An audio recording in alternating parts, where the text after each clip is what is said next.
Salve, salve! Hoje mais um Pode Crer, o podcast do conhecimento.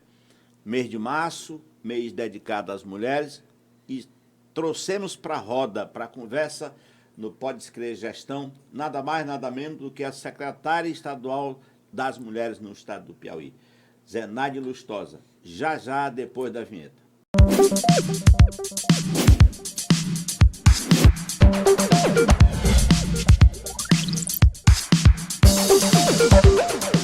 Como eu disse, a gente traz hoje para o centro da mesa a secretária estadual de defesa, de combate, de proteção, de luta, enfim, a secretária que cuida da secretaria, que cuida das mulheres no estado do Piauí, quiçá no Brasil. Zenaide, seja bem-vinda ao centro do Pode Crer, o podcast do conhecimento. Muito obrigada, professor Damião. Que prazer estar aqui, né? A gente está se reencontrando num bate-papo bem legal, que vai fazer com que a gente tenha muitas informações, principalmente sobre a questão das mulheres, né? Essa que é a temática central, a coisa que você cuida, que está, vamos assim dizer, umbilicalmente ligada à sua trajetória de vida e de luta, né? Zenaide, eu quero começar perguntando quem é Zenaide Lustosa? Onde nasceu, filha de quem? Como é que é essa figura tão querida do Piauí e dos piauienses?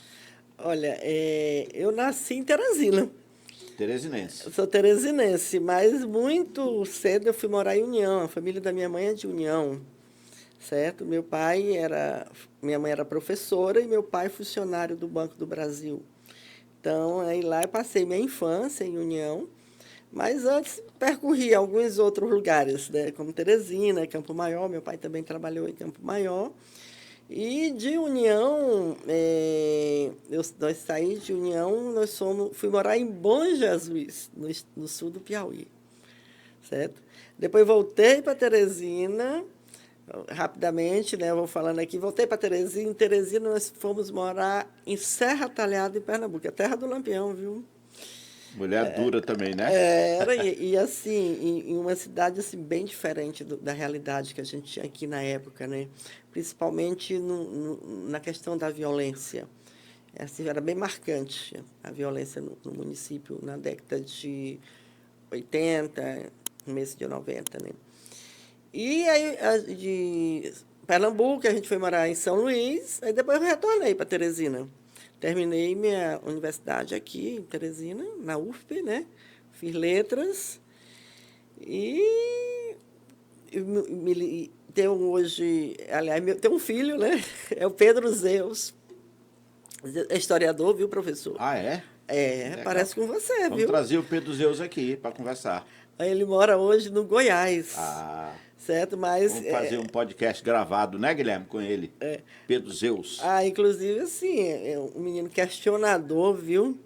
Ele é muito parecido com a gente na época da universidade. Que legal. Isso é muito bom. Não dá para viver sem questionar esse mundo, essas coisas, né?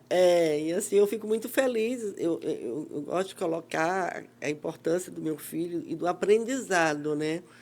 Porque o que ele é hoje foi a construção que a gente fez, né?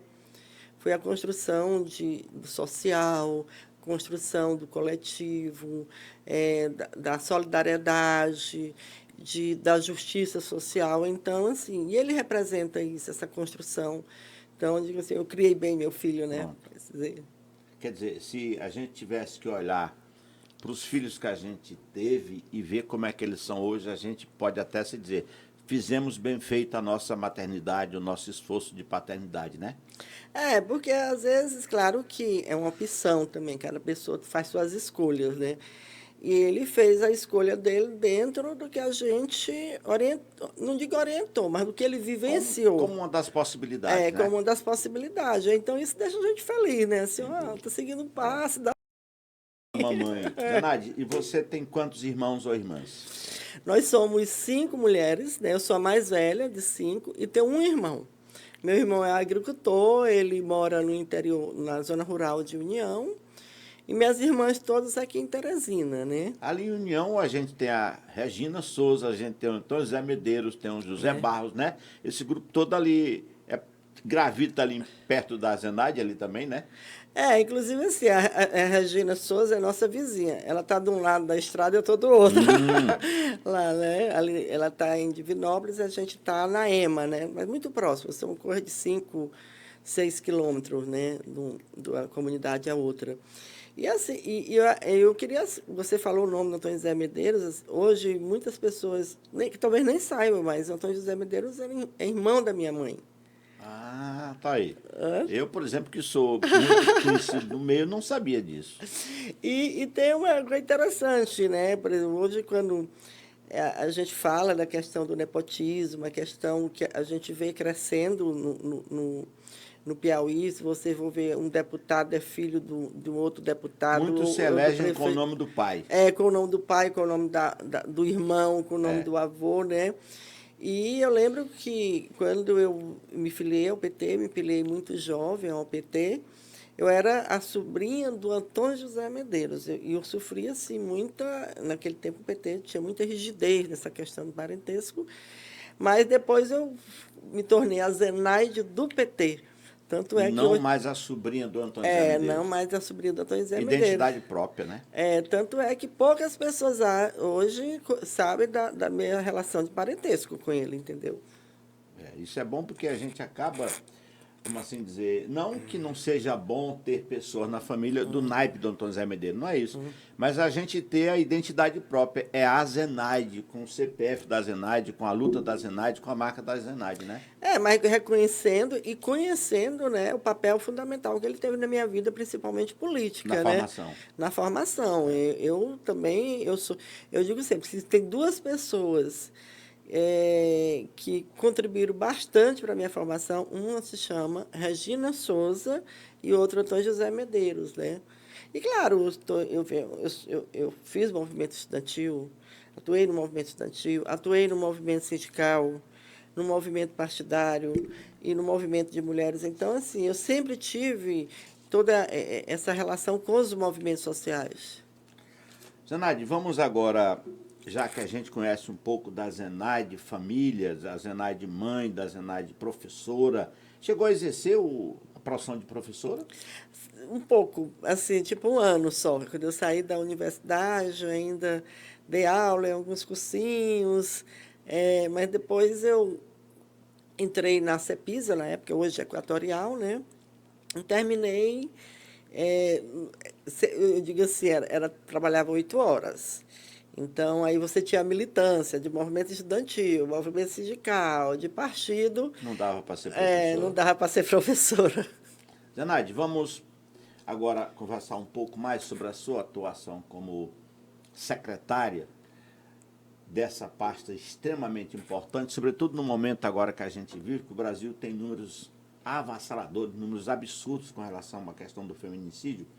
Mas eu queria perguntar antes a você, quais são as principais políticas públicas voltadas para a questão da mulher que a sua secretaria encampa, que a sua secretaria lidera hoje?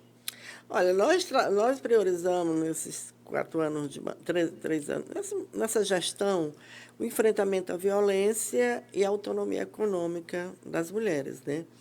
Você vai ver dentro do enfrentamento à violência, você tem as campanhas preventivas, reforçando dentro da educação, isso é fundamental. É fundamental, porque o machismo ele é estrutural, uma sociedade patriarcal, né? Que o domínio é dos homens, as pessoas têm que compreender isso. Então, nós mulheres sempre foi aquela coisa, o homem está no público e a mulher no privado. Então, são desafios permanentes que as mulheres têm. E o enfrentamento à violência, ele tem crescido no Brasil, não é só no Brasil, ele tem crescido no mundo. Nós conseguimos, agora em 2025, nesse primeiro trimestre, reduzir o número de feminicídios, mas as mulheres continuam morrendo. E não são só números, são vidas, né? Que desestrutura toda uma família. Então, a prevenção ela é muito importante.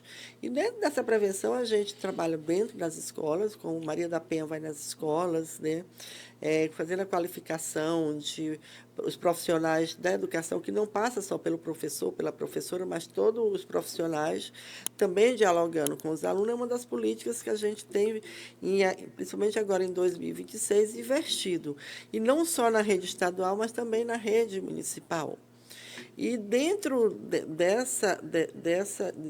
dessa política, a gente tem uma parceria com os municípios. Hoje, 40% dos municípios piauienses, eles têm secretarias municipais. E isso é muito importante, porque onde tem secretarias municipais, o índice de violência cai, porque tem uma política efetiva nesses municípios.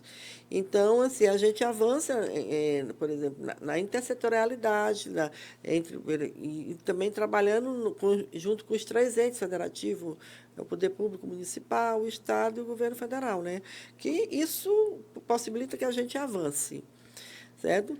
E dentro da política também nós temos os equipamentos de enfrentamento à violência contra a mulher. Em Teresina nós temos a Casa da Mulher Brasileira. A Casa da Mulher Brasileira é um equipamento onde funcionam vários serviços da rede. Nós funcionamos em rede. Essa rede, por exemplo, vou dar um exemplo aqui bem concreto. Dentro da Casa da Mulher Brasileira você tem Defensoria Pública, o Ministério Público, você tem o Tribunal de Justiça, tem uma delegacia especializada. E você tem um psicossocial, aqui em Teresina é uma gestão compartilhada, município, governo estadual, mas dentro da casa também a gente avança na autonomia econômica das mulheres. Nós temos vários programas dentro que possibilitam a inclusão das mulheres. Nós temos termos de cooperação com o governo federal, que 8% dos contratos federais eles são mulheres que estão dentro dessa rede de atendimento, que só estão em situação de vulnerabilidade, né, de violência. Nós temos o Ei Minha Irmã, Elas Empreendem, que são qualificações permanentes. Isso se dá da Secretaria com outros órgãos de estados, com parcerias, inclusive assim, nós temos o Mulheres 1000, então nós temos todo um leque de qualificações, de capacitações, que possibilita as mulheres se qualificar para poder entrar no mercado de trabalho. Né? A gente escuta sempre, Zenaide, e você toca nesse ponto que para nós é fundamental. A gente escuta sempre as pessoas dizerem, não, porque a mulher tem dependência financeira do marido, em razão disso, ou do companheiro, em razão disso, acaba aceitando certas posições que não deveriam aceitar. E quando você diz desse processo de qualificação continuada, permanente, você acaba empoderando a mulher a ela ter mais condições objetivas de reagir a essa situação de desvantagem que ela tem em casa, quando, por exemplo, o companheiro ganha e ela não ganha, né? Inclusive assim, nós temos, por exemplo, dentro de toda a política, nós fizemos o selo Mais Mulheres, né? Que premia empresas públicas e privadas que trabalham a equidade de gênero dentro de suas organizações, o enfrentamento da violência, na inclusão das mulheres nesses espaços, entendeu? Então, assim, você tem a qualificação, da qualificação a gente tem parcerias com empresas privadas, empresas públicas, no sentido da inclusão dessas mulheres no mercado de trabalho. E também a gente possibilita que as empresas elas sejam premiadas. Inclusive, para a gente tem, hoje, por exemplo, você vê algumas empresas têm nos procurado, porque muitas das vezes vão participar de alguns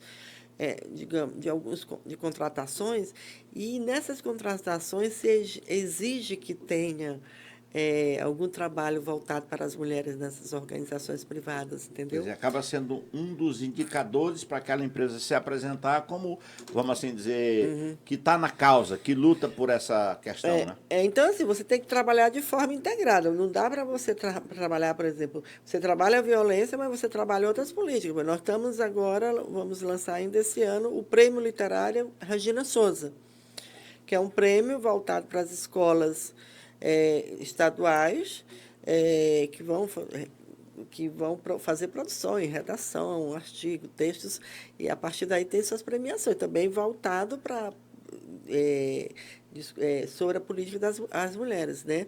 Então, são várias ações, temos editais voltados para LGBT, mulheres lésbicas, transexuais, a gente investe em toda essa diversidade, inclusive as contratações que a gente faz a gestão, a gente procura ter mulheres principalmente mulheres negras, mulheres trans, mulheres lésbicas, que são as mulheres que mais sofrem o impacto da violência na sociedade. Não só o impacto da violência, mas no mercado de trabalho, em todos os setores da sociedade.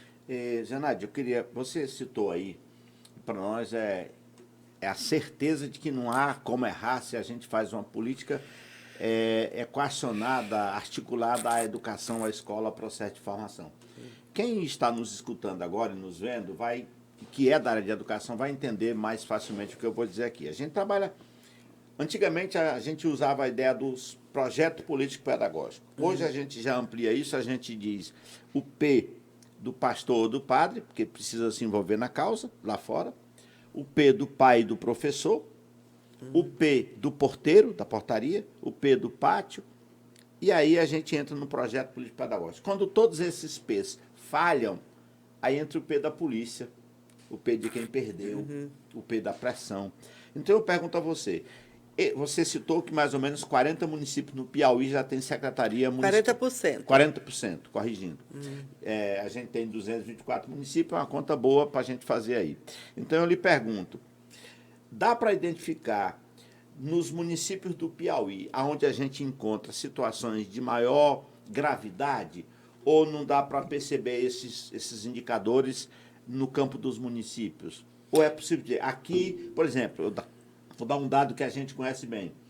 O Piauí informava em todos os seus dados que até 2020, o município que tinha a maior quantidade de pessoas com deficiência era São Gonçalo do Piauí. Nessa mesma métrica, eu pergunto, dá para identificar no Piauí município que tem indicadores mais graves com relação a essa violência contra a mulher? Olha, nós trabalhamos com vários indicadores. Os dados do feminicídio, né? Esses dados, eles são bem impactantes, porque aí tem como você definir quais municípios, se tem o maior índice, por exemplo. Teresina, em 2024, nos últimos 3 anos, cresceu o feminicídio, avançou o feminicídio em Teresina. Mesmo com toda essa leva de políticas contrárias. Mas aí você vê o seguinte, você tinha uma gestão municipal que não tinha um investimento efetivo nessa causa, na política. Porque não basta também você só ter uma secretaria. Sim, é preciso dar a essa secretaria condições, elementos para poder desenvolver. Em relação aos dados, por exemplo, a gente tem um crescimento de 23% em relação a 2024, 2025, 23% dos boletins de ocorrência. Esses dados, os dados são das delegacias especializadas. Mas você não tem delegacias especializadas em todos os municípios, você tem nos territórios. Claro que quando você faz você for fazer o detalhamento dos dados, você vai perceber que alguns municípios, por exemplo, vou dar um exemplo aqui da Casa da Mulher Brasileira de Teresina. Nós temos pessoas de Timon, vem aqui, do Maranhão, vem aqui, procura a casa para fazer um boletim de ocorrência, certo? De outros municípios, mas a maioria é de Teresina, certo? Então, nós trabalhamos mais com a questão dos dados da Delegacia Especializada da Mulher, os dados que a gente tem trabalhado. Claro que nossa meta é avançar para ter os dados de todas as delegacias, Zenaide, você falando das questões, você citou Timon, que é um município vizinho ao lado, você cita os municípios do interior do Piauí. Nesse comparativo entre, por exemplo, os estados do Nordeste, os estados do Sudeste, como é que está o Piauí nesse cenário regional e nacional, no que diz respeito a essas políticas de enfrentamento, a resultados concretos? Olha, nós temos hoje, assim, a nível de Nordeste, nós temos a Câmara Temática de Política para as Mulheres, do Consórcio Nordeste. A gente trabalha algumas políticas de forma integrada. Agora mesmo eu tive na Conferência da ONU em Nova York, a gente teve uma mesa lá, eu participei da mesa falando das políticas do Estado do Piauí, inclusive bem ênfase ao Ei Minha Irmã Não Se Cale, que é uma central de acolhimento que está dentro do protocolo, é um protocolo que foi criado na gestão do governador Rafael Fonteles, certo? Que funciona, dentro desse protocolo você tem um Zap que funciona 24 horas, nos 224 municípios. Qual é o Zap? É o 0800 000 1673. Você pode repetir, porque o pessoal vai pegar esse nosso... É o 0800 000 1673, que é uma central de atendimento que hoje não é mais só uma referência a nível de Brasil, mas é uma referência a nível internacional. Então, é muito importante para a gente. E lá, nessa mesa também, tinha outros estados, Paraíba, estava o Ceará, Bahia, certo? Então, a gente tem feito esse diálogo também a nível internacional e de busca de fazer, não só da troca de experiência, mas para a gente ver como é que a gente pode estar trabalhando. Por exemplo, a gente tem muito essa troca no Nordeste, não só no Nordeste, como no Brasil. No ano de 2025, o Piauí continuou em alto o número de feminicídios, né? Inclusive, eu acho que a gente tem que partir para além do ódio, para outras análises, uma questão mais histórica também, professor, porque vou dar um exemplo aqui bem concreto. São Paulo. São Paulo é um estado hoje conhecido pela notificação ou subnotificação dos dados das violências, não só com a violência contra a mulher. Então, se você for pegar o número de feminicídios a cada 100 mil habitantes e comparar São Paulo e o Piauí está à frente do número de feminicídio. Mas aqui no Piauí, a gente nós temos um protocolo de investigação dos crimes de feminicídio. Por exemplo, como é que funciona esse protocolo? Quando uma mulher é morta, se tem um homicídio de uma mulher, a primeira investigação é saber se foi feminicídio. Muitos estados ainda não fazem esse tipo de investigação. Isso termina impactando nos dados finais do feminicídio. Certo? Zenaide, eu vou cortar você para você ajudar quem nos está vendo e ouvindo. Quais são os indicadores que dizem isso foi feminicídio, isso não é feminicídio? Dá para um leigo qualquer entender isso? Dá, assim, por exemplo, muitas vezes a gente abre a imprensa e diz assim, aconteceu um feminicídio em município A. Ok. Sim, mas por que a imprensa está colocando que foi o feminicídio? Isso. Porque, geralmente, os crimes de feminicídio são crimes de ódio. São ex-parceiros, é o ex-marido que matou a ex-companheira, é o atual companheiro que não aceita o relacionamento, que não aceita o fim do relacionamento e mata a companheira. Assim, isso é bem visível. Mas não basta só isso para você caracterizar o feminicídio. Sim. Por exemplo, o ano passado, aqueles envenenamentos que houveram lá em Parnaíba, Sim. eles foram considerados feminicídio. Certo? Então, assim, dentro da investigação, você tem também várias pontuações para identificar que outros crimes que que sejam tão visíveis possam ser feminicídio.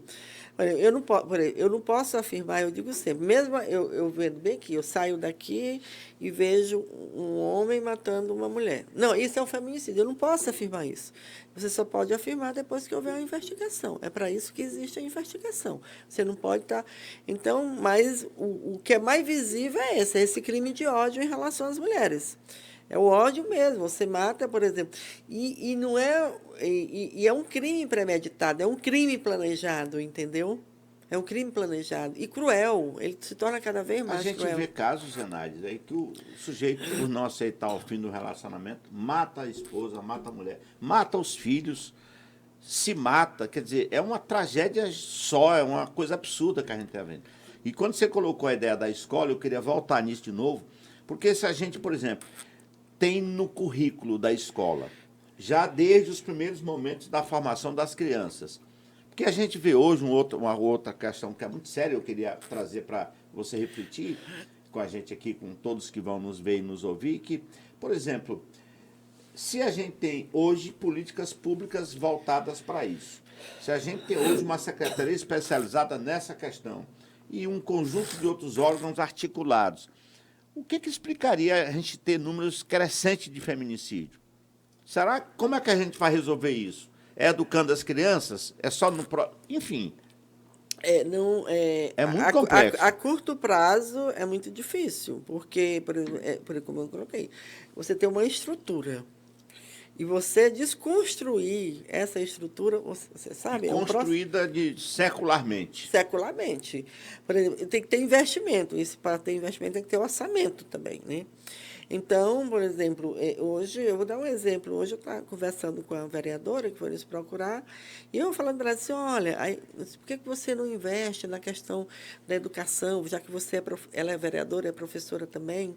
Eu digo, olha, tem várias ações, procure a prefeita, o município que tem uma prefeita, procure a prefeita, faça um projeto, apresente uma proposta para revolucionar a educação do município. Olha, se todo município fizesse isso, que cada gestor municipal, porque é a criança, como você disse, tem os pés da vida, né?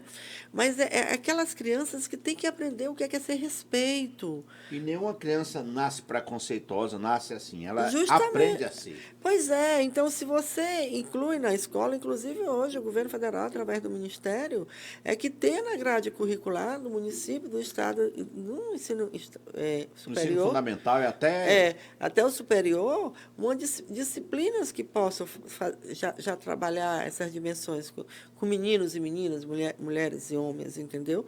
Então, enquanto a gente não... Hoje eu tenho bem claro isso. Se a gente não conseguir avançar, não é a repressão que vai transformar. É formação. É formação.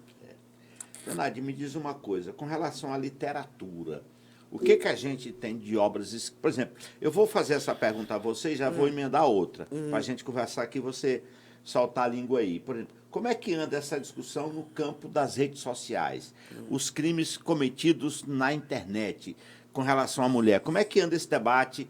E se a gente tem literatura, se a gente tem gente especializada estudando isso para apresentar de modo científico alternativas para esse problema? Olha, hoje assim, você pega nas redes sociais, a gente tem um movimento muito forte chamado, eles chamam Red Pill, né?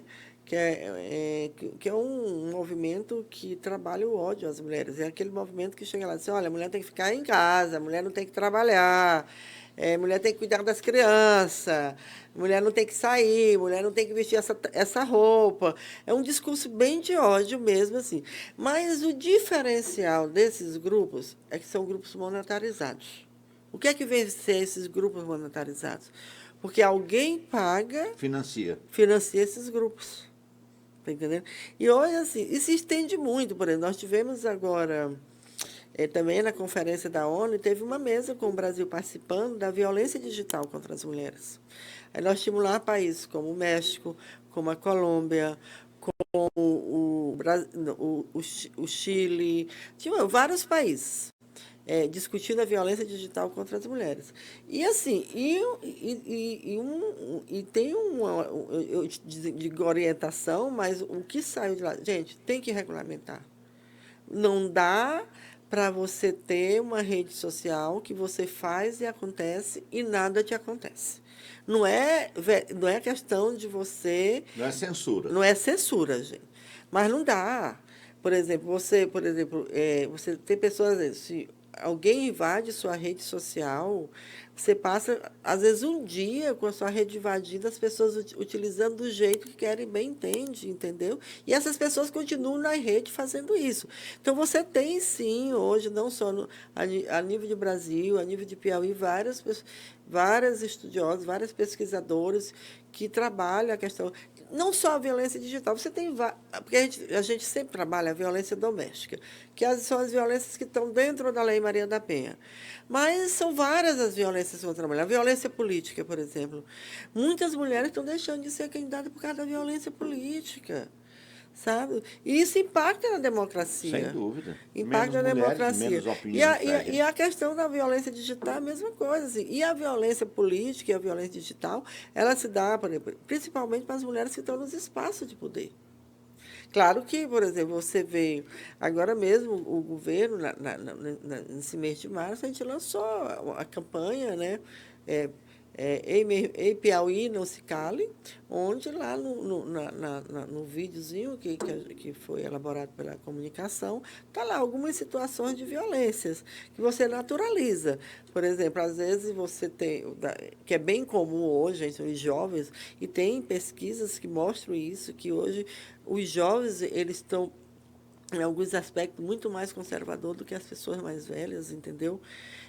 Muito mais machistas, muito mais incentivando a violência. E isso você pega, por exemplo, às vezes você tem uma relação, aí você tira a foto, depois divulga aquela foto entre os amigos, e as pessoas não pensam. E isso traz sérias consequências, principalmente para a menina, para a mulher, né? Então, são as violências que nos matam todo no dia, porque o feminicídio, ele nos mata fisicamente, mas as outras violências, elas nos matam internamente, entendeu? E quem sofre a violência é a vida toda. E não é só você, é a família, é os amigos, desestrutura toda a sua vida. Zenaide, essa conversa nossa, ela é uma conversa extremamente educativa, ela é informativa. E a gente vai depois visitar algumas escolas, para a gente, inclusive, em parceria com essas escolas, promover esse tipo de debate com gente que estuda, com gente que abraça a causa. Eu pergunto a você, tem alguma coisa que você percebe, tem alguma situação específica que você percebe, enquanto secretária da pasta, que a gente ainda está errando ou está muito ausente, que a gente precisa ir mais fundo, mais forte? Porque às vezes a gente faz uma coisa e quer um resultado e espera que ele venha e ele não vem. Como é que a secretaria tem refletido sobre isso? Nesses encontros, nesses eventos, sejam municipais, estaduais ou regionais, em que a Secretaria das Mulheres está à frente. Como é que está esse debate do ponto de vista elaborativo, para pensar futuro, para pensar soluções efetivas? Como está, não pode ficar. Por exemplo, assim, primeiro a gente tem que saber o papel dos entes federativos. Por exemplo, você tem uma política municipalizada na assistência social, na saúde, na educação. Então, assim, eu, enquanto Estado, representando o Estado, eu tenho que dialogar com o município para pensar as estratégias e as políticas que possam... Isso tem sido feito? Tem sido feito no Piauí. Mas, assim, e é um trabalho de sensibilização. A gente, olha, você vê como é. Quando o presidente Lula cria o Ministério das Mulheres, os estados começaram a criar as secretarias das mulheres. Todos os estados do Brasil têm secretaria de mulheres? Tem uns que não é secretaria, acho que são 3 ou 4, que é uma coordenação, uma superintendência, mas todos os estados, por exemplo, criaram secretaria. Na sua maioria, 80% dos estados criaram secretaria. Você vê, uma iniciativa do governo federal reflete a nível estadual e quando o governador, Rafael, cria a Secretaria das Mulheres, isso também impulsiona a criação das secretarias municipais, entendeu? Tanto é que nós temos um fórum permanente, que a gente chama Fórum Permanente dos Organismos de Política para as Mulheres, que a gente coordena o fórum com os municípios, o governo federal coordena com os estados, pensando nas políticas que elas se dão de formas integradas, que eu já coloquei anteriormente, assim, a importância da integração e da intersetorialidade, né? Por exemplo, dentro do governo do Piauí, você tem política na agricultura, da Secretaria da Agricultura Familiar, voltada para as mulheres rurais, da área, em várias áreas, não só na questão da autonomia econômica da mulher, da qualificação, mas também tem as campanhas de sensibilização. Você tem a segurança, a Secretaria de Segurança, inclusive o Ei Minha Irmã Não Se Cala é uma parceria da Secretaria das Mulheres com a Secretaria de Segurança. E dentro da Secretaria de Segurança você tem a Patrulha Maria da Penha, que funciona em todos os comandos da Polícia Militar e que acompanha as mulheres com medidas protetivas, certo? E as mulheres que foram acompanhadas, mais de 2.300 em 2025, nenhuma foi vítima de feminicídio no estado do Piauí.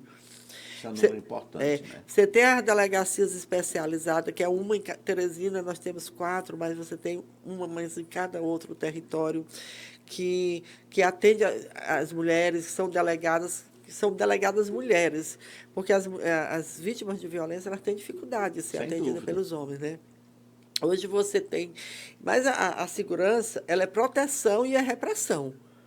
Claro que ela pode fazer a prevenção, isso todo mundo pode fazer, mas o papel dela é esse, é a proteção e a repressão. Que é, a educação é a formação. Certo? A gente, por exemplo, nós temos, por exemplo, dentro da Secretaria da Assistência Social, tem a parte. Hoje nós estamos fazendo a capacitação, a qualificação de toda a rede da assistência social, dos municípios. Nós temos uma programação fechando 2026, todos os CRAs, os CREs, quem trabalha na assistência social está qualificado para fazer o atendimento às mulheres em situação de violência e saber para onde encaminhar essa mulher.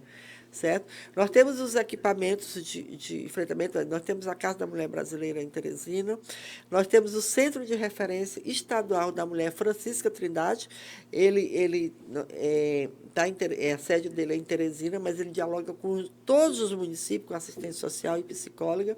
Hoje nós temos o Centro de Referência da Mulher Brasileira em São Raimundo Nonato, estamos inaugurando o Centro de Referência em Picos, está no processo para iniciar a licitação do Centro de Referência em Piripiri e da construção, o governador já assinou a ordem de serviço da construção da Casa da Mulher Brasileira em Parnaíba.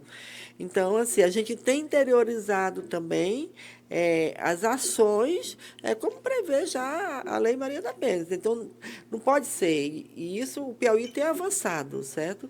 Claro que a gente precisa avançar mais, mas a gente tem, sim, dado a contribuição para salvar a vida das mulheres. Zenaide, você falou no fórum. Esse fórum ele acontece anualmente, semestralmente? Como é que é a dinâmica de funcionamento desses fóruns? Assim, primeiro a gente tem um grupo no WhatsApp, né? O WhatsApp é o grupo para tudo, gostei. Então, assim, de 6 em 6 meses, nós sempre estamos realizando reuniões presenciais com esses, que eu vou chamar aqui, as secretarias municipais. Por exemplo, a nível virtual, a gente tem vários momentos, por exemplo, campanha. Nós tivemos no Carnaval a campanha contra a importunação sexual. Não é não. Só se eu quiser, não é não, né? Aí chamamos os municípios, fazemos a reunião com todos os municípios, colocando a campanha, incentivando a terem algumas atividades nos municípios. O material que chega a gente distribui com esses municípios. Aí vem o março. A gente continua com a campanha contra a importunação sexual, voltada para as escolas, certo? E o mês de março, a legislação garante que pelo menos uma semana você tem que investir em informação sobre a Lei Maria da Penha. Mas não adianta ser só uma semana, ela tem que ser permanente. Mas a gente dá todas as coordenações para os municípios realizar as campanhas. E tem um mês que é muito marcante para a gente, que é a maio. O dia 27 de maio é o Dia Estadual de Enfrentamento ao Feminicídio. E isso, Damião, professor, essa data ela tem como referência aquele estupro coletivo que teve no município de Castelo. 27 de maio. 27 de maio. 27 de maio. E nós já fizemos uma das maiores corridas contra o feminicídio. Em 2025, nós abrimos 5.000 inscrições, em 2 horas o povo ficou até meio chateado com a gente. Aqui a história da corrida. Foram assim, 2 horas assim, acabou as inscrições. E continuou a procura. E as pessoas foram depois para a corrida, mesmo sem estar na inscrição, criança, jovens, idosos. E, simultaneamente, a corrida acontece em outros municípios também, certo? E não é só naquele dia, acontece em outros momentos. Então, assim, existe toda essa mobilização do Estado, e eu acredito que a campanha agora, E Piauí não se cala, a gente avance mais ainda, homens e mulheres, porque é importante também o homem poder entrar nessa luta para poder... o homem pode denunciar, a denúncia não é só a vítima que faz, o homem pode denunciar, a mulher... Hoje você tem grupos de homens que chamam grupos reflexivos, os próprios homens, eles, por exemplo, às vezes, aqueles que se reúnem para tomar uma cerveja, a partir dali eles criam um grupo para discutir sobre a violência, entendeu? Então, é incentivar esses grupos dentro da igreja, dentro do trabalho, em vários espaços, para que eles possam realmente avançar e sensibilizar outros homens a não praticarem a violência contra a mulher. Zenaide, você citou uma questão muito interessante. A gente sempre vê, você, eu e muita gente que tem origem lá também nos trabalhos com as igrejas, né? No caso específico com a Igreja Católica. Eu lembro que eu fui da Pastoral de Juventude, ouvia muito Padre Zezinho nas suas homilias, nas suas interpretações musicais. Eu pergunto a você, Zenaide, com relação à atuação, por exemplo, a gente sabe que o vizinho X agride a esposa, que o companheiro Y do lado da rua agride também. Como é que anda essa relação de denúncias de pessoas que veem e assistem isso e que podem ser elas atuantes, por exemplo, no combate a isso, a partir de uma denúncia? Quando a gente quer fazer a denúncia, como é que esse processo está sendo feito? Olha, primeiro o anonimato. Você tem garantia do anonimato. Então, você pode estar entrando em contato com o 08, no Zap 0800 000 1673. Você pode estar entrando em contato com o 180, que é o Disque Mulher do Governo Federal. Você pode estar fazendo uma denúncia na delegacia virtual, no BO Fácil. Você pode estar entrando no BO Fácil e fazendo a denúncia. Tem uma delegacia virtual. Então, assim, são vários os canais que qualquer pessoa pode fazer. E tem um anonimato. Então, a partir da denúncia, a rede entra em ação, por exemplo.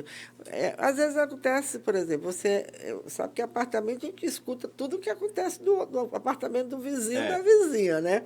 E às vezes você sabe que aquela mulher sofre a violência e você liga, às vezes, para o 190, e o 190 chega junto lá, certo? Então, você tem... Porque muitas mulheres, a violência fragiliza as mulheres.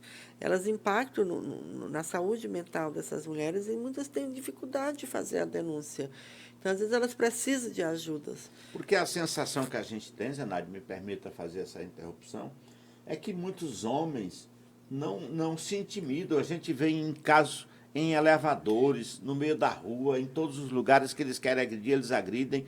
Então, será que não há a sensação da impunidade também, Zenaide, nisso? Como é que você vê isso?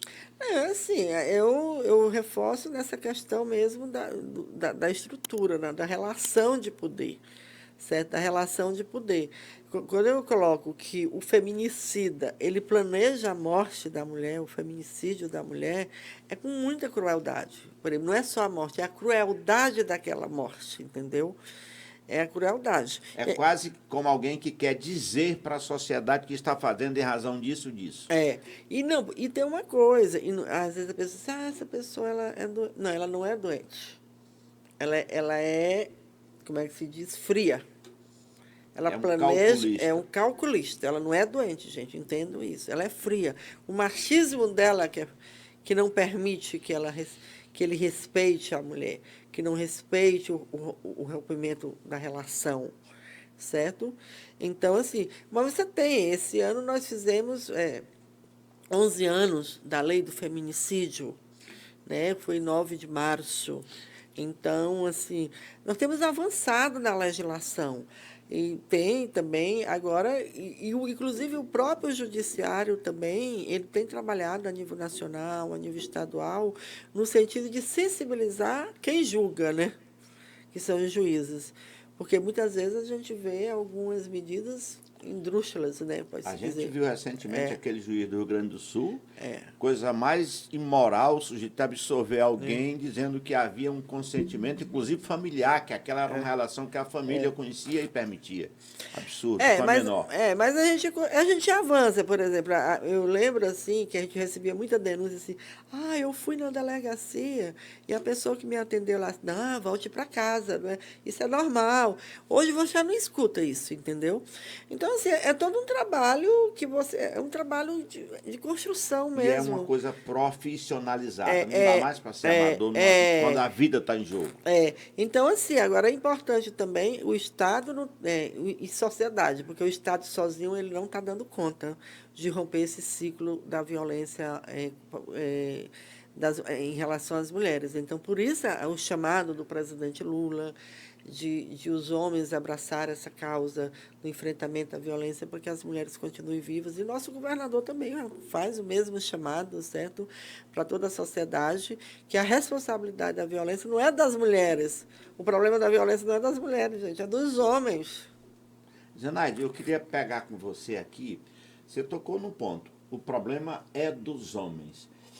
E eu pergunto a você, a Secretaria das Mulheres, o seu trabalho, a ação conjugada entre Estado, município e União, que dados concretos a gente tem tido no Piauí de que a gente está avançando, que a gente está melhor em relação ao que era, por exemplo, em 2020, por exemplo, só para citar aí números redondos? Olha, um dos dados que a gente monitora são os boletins de ocorrência. Ok. O comércio, tem aumentado o índice de boletins, o número de boletins de ocorrência. As mulheres têm mais coragem de denunciar. Mais coragem de denunciar. Isso reflete o quê? Que as mulheres estão confiando no Estado. Na então, política. Isso Na política pública. Na política. A política está dando visibilidade. Isso é um dado importante para a gente. Essa procura, que tem crescido ano a ano, de 2020 para cá, por exemplo, só de 2024 para 2025 foi um acréscimo de mais de 23%, entendeu? Aí quer dizer, é um número bom. A gente olha, aumentou, então é ruim. Não, aumentou, é bom porque as mulheres estão acreditando que o Estado pode, a partir da política pública, defender, proteger a sua vida. Justamente, porque o que é que acontece? Não, eu não vou, eu tenho medo de denunciar, porque se eu denunciar, ele vai me matar. Pelo contrário, se você for, as mulheres que têm medida protetiva, que são atendidas pela Patrulha Maria da Penha, nenhuma foi vítima de feminicídio, certo? As que são acompanhadas pela patrulha. Então, quando você denuncia, você salva a sua vida e salva a vida de outras mulheres. É o que eu sempre coloco, entendeu? Então, esse é um dado importante para a gente. Em relação à questão do feminicídio, ele é crescente. Mas, assim, tem aquela história assim, não é o feminicídio, como a gente já colocou em vários momentos aqui, ele é estrutural, é o machismo estrutural de uma sociedade patriarcal, que está enraizado. Mesmo assim, como é que eu vou... E eles acontecem, Damião, dentro de casa. A maioria. Mais de 80% acontece dentro de casa. Como é que, por exemplo, que você botasse um policial na porta? Sabe? Então, assim, por isso que eu digo, vamos voltar para a educação. É o investimento na educação para que a gente sensibilize desde criança o menino, a menina, na questão do respeito, da não violência. Da igualdade das pessoas. Da igualdade entre as pessoas, que está na nossa Constituição, está...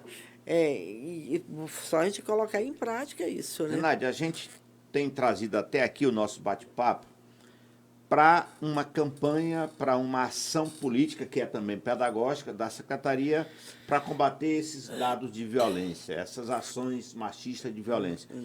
Vamos tirar o olhar dessa questão da violência e olhar para o outro lado. Como anda, por exemplo, a política, a Secretaria... Porque eu penso que a gente não pode imaginar uma secretaria dessa envergadura, desse peso, só para esse lado. E para o outro lado, de promoção da mulher, de fortalecimento dessa pessoa que dá vida. Olha, nós temos, por exemplo, dentro da Secretaria de Saúde, por exemplo, nós temos uma coordenação de saúde da mulher. Então, por exemplo, tem dentro, que é um programa hoje do governo federal, que funciona em parceria com os estados, que é a dignidade menstrual. Então, o investimento hoje, não sei se você tem conhecimento, muitas meninas, elas deixam de ir à escola porque elas não têm um absorvente. É ridículo, mas é fato. E nem das escolas estaduais, elas podem ter acesso a esse programa. Tem um programa do governo federal, mas também tem recurso do governo estadual para que essas meninas tenham acesso, caso tenham... assim. Então, é um programa muito importante. E, claro, que é importante a gente colocar que a dignidade menstrual também, ela tem... olha, não dá para você pensar uma política sem pensar numa política maior. Por exemplo, quando você fala de dignidade menstrual, você fala em saúde, você tem que falar em saneamento também, certo? Porque você imagina uma menina, uma mulher que está menstruada, vamos ver, está em casa, não tem água, não tem sabão, então, assim, não tem esgoto, não tem... Certo? Então, assim, a política ela não é uma coisa isolada, ela é uma coisa que ela tem que ser construída com várias mãos e várias áreas, né? Hoje nós temos hoje editais, por exemplo, a Investe Piauí, que é uma das empresas do governo do estado,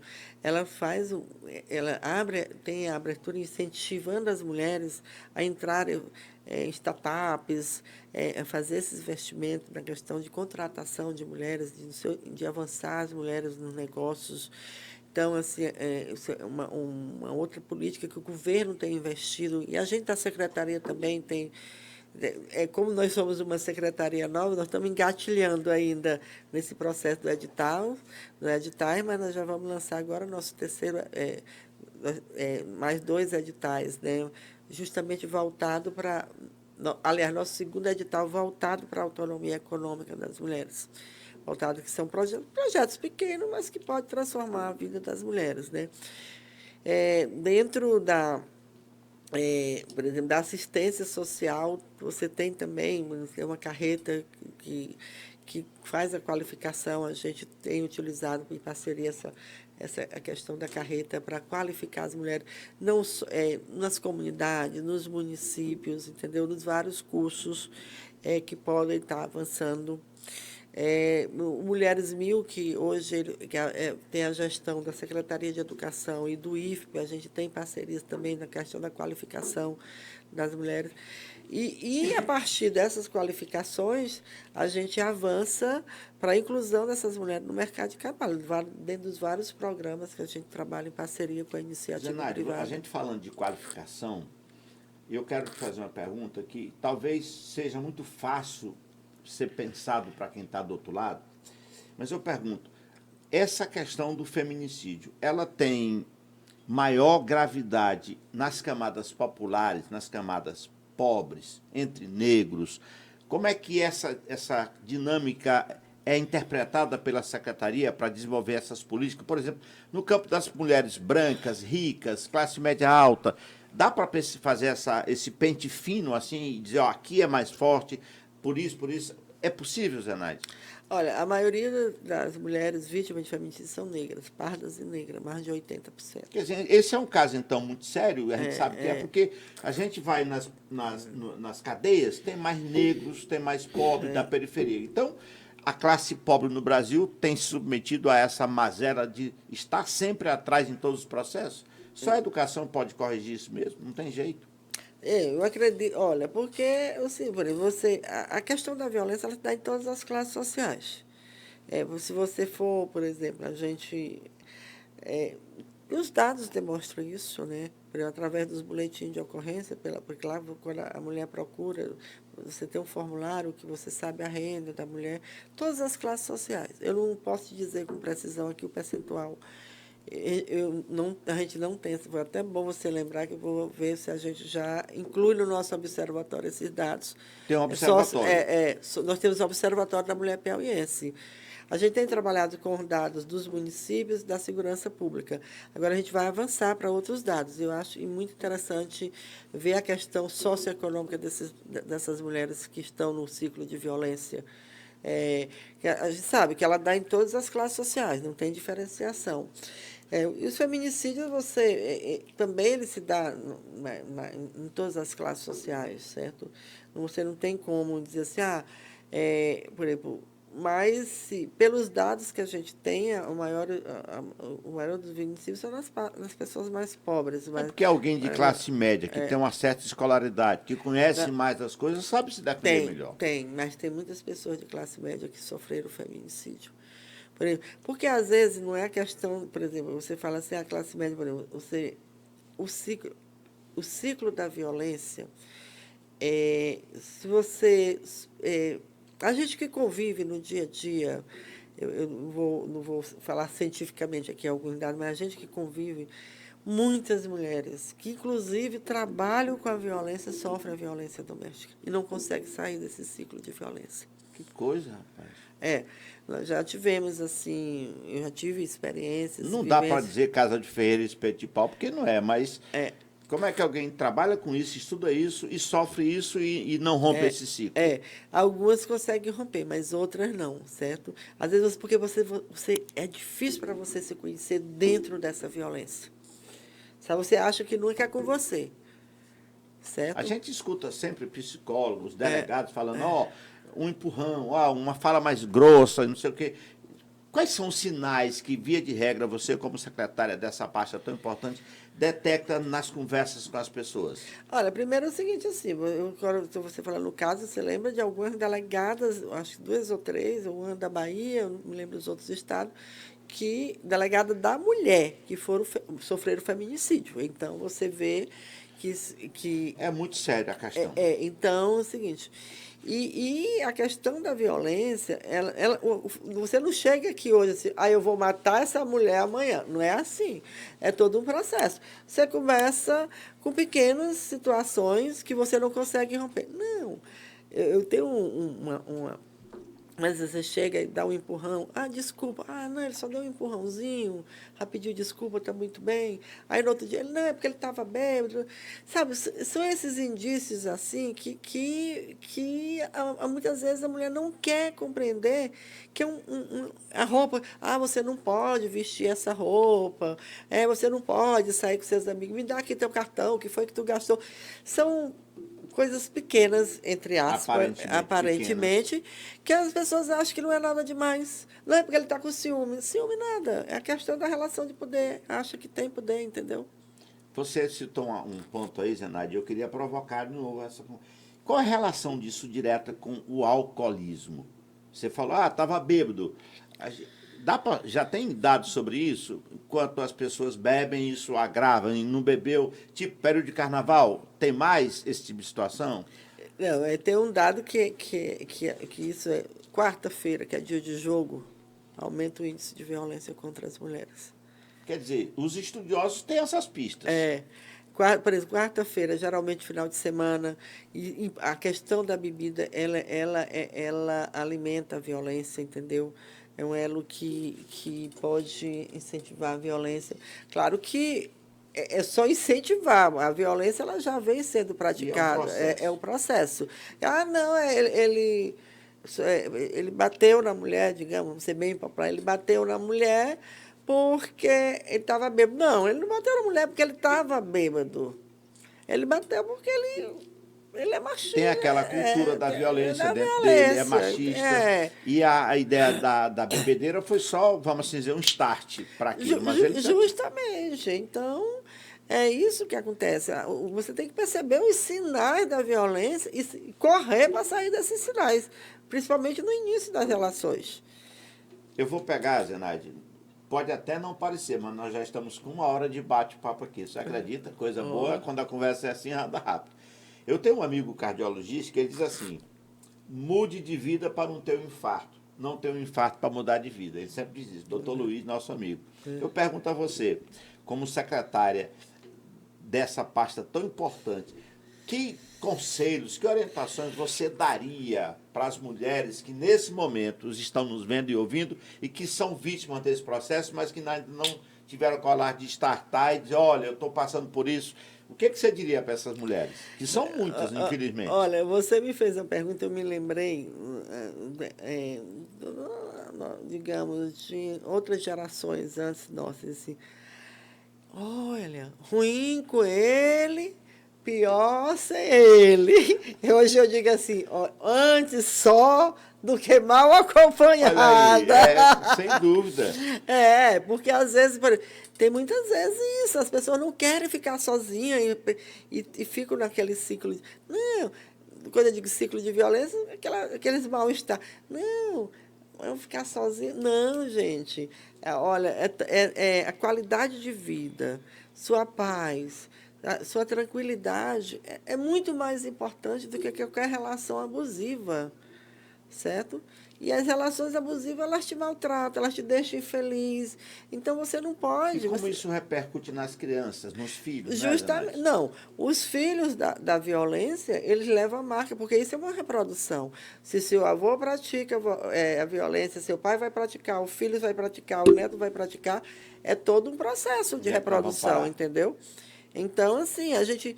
Por exemplo, muitas vezes as pessoas procuram... Assim, às vezes eu tenho assim, eu queria perguntar, quando a pessoa sofre violência, como que é que ela faz? Eu digo, tu está sofrendo? Não, estou não, é amiga minha. Eu digo, sabe? É amiga minha mesmo? E eu digo assim, pois você diga para sua amiga sair da violência, senão ele vai matar ela, viu? É isso. E Porque se essa amiga for você, saia você que só é tá. você, né? Porque as pessoas, elas acham assim, não, ele não vai ter coragem de me matar. Mas ele tem sim, gente. Quem mata é quem convive com você.